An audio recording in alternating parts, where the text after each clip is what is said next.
In 1999, doctors in France treated a patient who had truly a fascinating medical condition. So he was completely incapable of feeling full.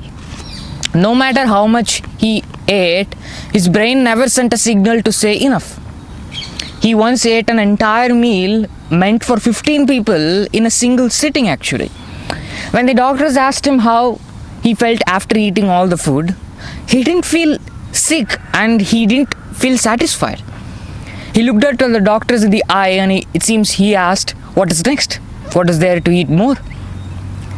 You see, we hear this story and like we think it's a rare, strange disease and we just move on.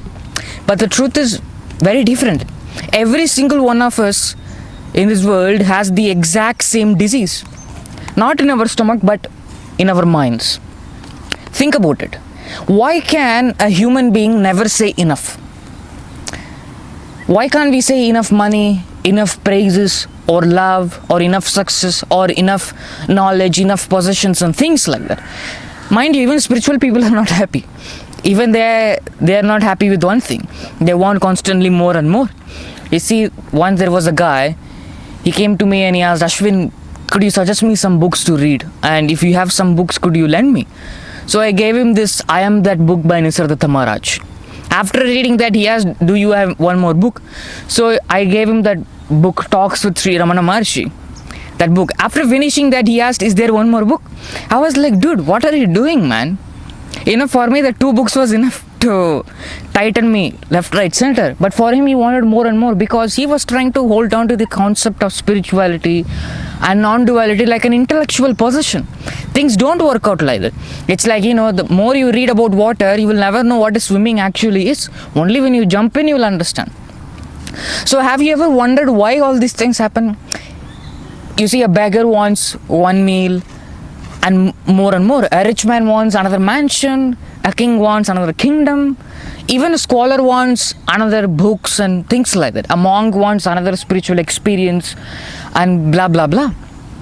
So the hunger for wanting more constantly remains in human. So tell me, what exactly are we all hungry for? Is it the body?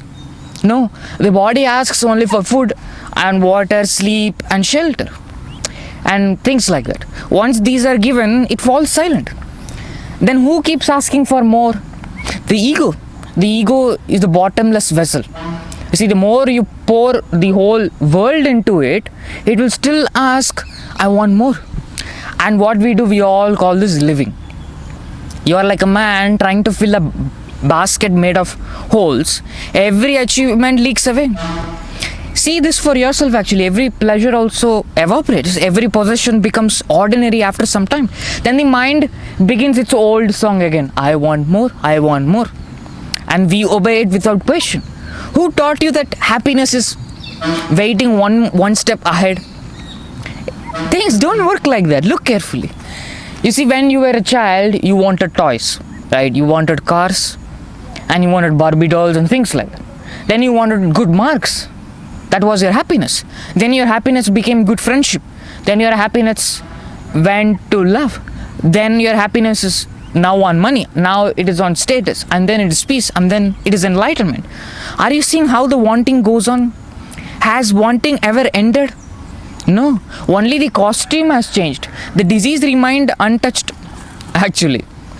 You see, the desire alone is bondage. Freedom from desire is liberation. Reflect upon this. I'm not saying, wealth is bondage. I'm not saying family is bondage. I'm not saying the world is bondage. I'm saying the desire itself is bondage. A chain made of gold is still a chain. A chain made of iron is still a chain. Now let me explain things clearly. Don't jump into conclusions by saying, wanting to not have desire is also desire. On the other day, one narrow-minded person was arguing with me on this. He was saying, Ashwin, not wanting to have desire is also desire. I said, you are right. But when did I say you should not have desire? I never said don't have desire. I'm only saying you are not desire. See that for yourself and be done with this drama. You are the self-aware reality on which the entire drama is happening. I'm not saying give up desire. Once you see who is having desires, what needs to happen will eventually happen. Whether the desire is worldly or spiritual, it binds equally, because you think you are the one desiring. There is only desiring, there is no desirer. See this by turning your mind within. It's a very simple thing. It looks complicated only in the initially, but it is a very simple thing. You see, a prisoner who dreams of palace is still dreaming inside a prison, right? Do you understand? You believe another possession will complete you. Who told you that you are incomplete in the first place? How narrow-minded we are. We already believe that we are incomplete. Who can come and save us if we think like that? Nobody can come and save us. Can the sky become larger than by collecting more clouds? No. Can the ocean become wetter by receiving more river? No. Can the space become richer because another star is born? No. Then why do you think the self becomes greater through acquisition? It does not. What made you think that if you have more, you'll be happy? If you have more, you'll be unhappy. We have enough history where people have said having more possession is not good at all. The one who has less is the great one. You see, I'm not saying don't have a comfortable life. Do not confuse with living a comfortable and decent life with living a luxurious and unwanted life. Lot of narrow-minded people argue on this with me, They say like, so you mean to say I should starve? So you mean to say I should not have desire for looking after my family and things like that? When did I say all those things?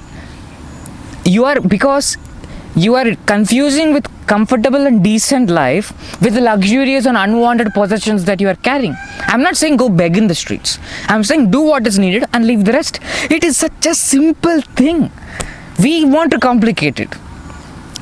Only the ego wants to complicate. Ego wants to say, I have this, I need that, I almost made it, I must become, and things like that. You see, the rich gets transformed by giving and the poor gets transformed by receiving. And let me tell you something, the more you complicate the truth, that becomes your language of bondage. The self knows no such language. The self simply is.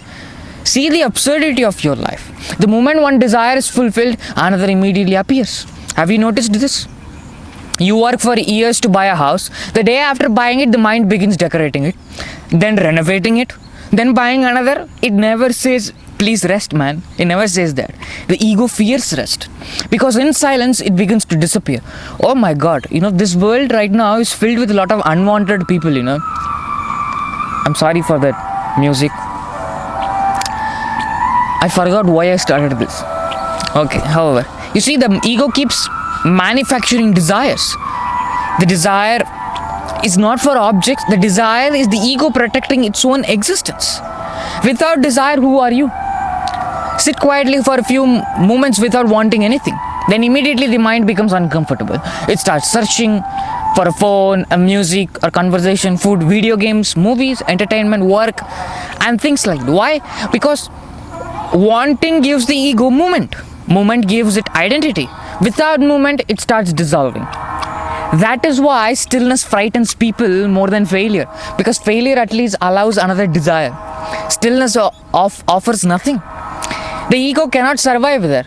You see, if you desire liberation, avoid the objects of senses like poison, and cultivate forgiveness, sincerity, kindness, contentment, and take the truth as its nectar. Many misunderstand what I'm saying. They think objects are the problem. No. Objects are innocent. The poison is attachment. The person is believing, the poison is believing they will complete you. A flower is not bondage. Your dependence upon flower is bondage. Money is not bondage. The belief that money will end inner emptiness is bondage. Relationships are not bondage. A lot of unwanted spiritual people say, oh, marriage is not good. Don't look at women and things like that. That's the most stupidest thing on earth. I sometimes want to take whip, and smack all of them left, right, center. To say women are illusion, dude, what has gone into your head? Oh my God. And they say relationships are bondage. Relationships are not bondage. The demand that another person must complete your existence is bondage. Everything becomes a prison the moment you expect it to become your freedom. Are you seeing what I'm seeing? This is the truth. See that you are the self-aware reality on which the entire drama of life is happening, and be done with this drama. How long are you going to suffer in this world? How long are you going to be like a child holding on to a few silly petty desires and struggling? Do what is needed like a king and a queen and leave the rest. All that you got in your hand is only your effort, not the results. Let what needs to happen happen. Give your effort to the world and leave the rest. I keep saying, live in the world, let not the world live in you. It's such a simple thing. This is I think in my eyes, this is the highest form of wisdom, to live in the world yet not make the world live in you. Don't allow anxiety, stress, unwanted things to come within you, and don't allow anxiety to spoil your sleep. That's it, man. Have a good sleep. Be happy. It's a very simple thing. Oh my God. Hope you all understand.